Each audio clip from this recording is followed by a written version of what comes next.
कानून को वापस लिया गया, आज आखिरकार संसद से वापस लिया गया। कौन सा बड़ा काम किया? गलती की आपने, बनाना नहीं था पहले आपको। आपने संविधान की धज्जियां उड़ा दी, ब्रूट मेजॉरिटी पर अपना कानून बनाया, जो स्टेट लेसल सब्जेक्ट था उसको आपने अपने पास ले लिया, जिसकी वजह से 750 किसानों की मौत हो गई और 1 साल से किसान प्रोटेस्ट कर रहा है। पॉलिटिकल लॉस आपको नजर आ रहा था। आने वाले विधानसभा के चुनाव में सुप्रीम कोर्ट में अगर ये जाता तो यकीनन सुप्रीम कोर्ट स्ट्राइक ऑफ करती, हमारा ओपिनियन है। इसीलिए इनको हालत मजबूरी में अपने ईगो को और अपने प्राइड को सॉल्व करके इस कानून को रिपील करना पड़ा। आप लोगों का ये पहले भी आरोप था कि उस समय बिना कंसेंट के ये बिल पास हुए, अब जब ये बिल वापस लिए गए तब भी आरोप लगा रहे हैं कि डिस्कशन नहीं हुआ। देश के प्रधानमंत्री ने कैबिनेट से फैसला नहीं लिया और खुद जाकर देश को बता दिया कि भाई हमारी सरकार इस कानून को रिपील कर रही है। फिर collective parliament responsibility parliamentary democracy का हिस्सा है। आपने अनाउंस कर दिया, बाद में कैबिनेट को लेके आते हैं।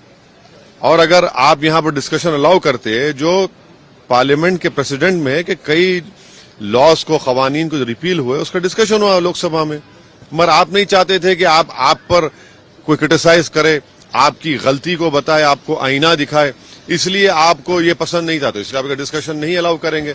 अरे भाई, देश चलेगा तो संविधान से चलेगा ना। देश के प्रधानमंत्री हैं आप कोई गयासुद्दीन बालबन या नेपोलियन बोनापार्ट तो नहीं है, ये चंद्रगुप्त मौर्य तो नहीं है कि आप एक फरमान जारी कर दें हम सुन लें।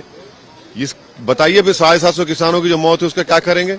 उनकी मदद करेंगे नहीं करेंगे? आप यूपी में चुनाव लड़ रहे हैं, आपने ये दावा किया है कि 100 से ज्यादा सीटों पे आप चुनाव लड़ेंगे। ऐसे समय में क्या ये सही होगा कि ये बिल वापस लिए गए और बीजेपी को फायदा हो जाए आने वाले चुनाव में? बीजेपी ने चुनाव को सामने रखकर ही हालत मजबूरी में अपने पॉलिटिकल लॉसेस को देखते हुए उन्होंने ये फैसला लिया है। तो ये आपको घाटा पहुंचा सकता है आगामी चुनाव में, ये बिल वापस लेना सरकार? किसको पहुंचा सकता है? आपको। हमको?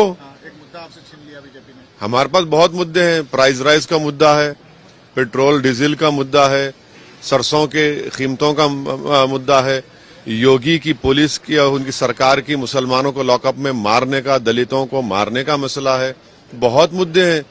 आप क्या समझ रहे हैं कि एक ही मुद्दा है? क्या बहुत मुद्दे हैं। और ये इनको देखिए आप, बहुत बड़ा लॉस होने जा रहा है यूपी में। लॉस या हार रहे हैं बीजेपी? अब देखते जाइए, अभी तो शुरू। आपने इससे पहले भी ये दावा किया और रिक्वेस्ट भी की कि सीए का बिल और 370 जैसे कानून भी वापस। देखिए, ये जो फार्म लॉस को रिपील किया गया उसमें एक वर्ड लिखा गया, दो चीजें हैं में कि एक तो ये कि एक किसानों का छोटा सा तबका है इस कानून के खिलाफ था, दूसरा आजादी का अमृत।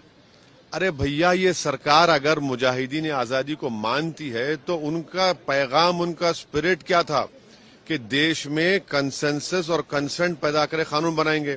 यहां पर तो अपनी ब्रूट मेजॉरिटी पर बनाकर आप कहां के आजादी के अमरूद की बात कर रहे हैं? आप तो तौहीन कर रहे हैं उन जंग आजादी के मुजाहिदीन की।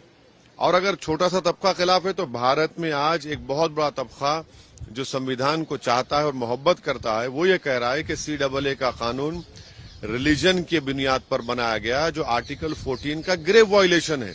इसीलिए हम सरकार से डिमांड करते हैं कि उसको वापस लिया जाए CAA कानून को।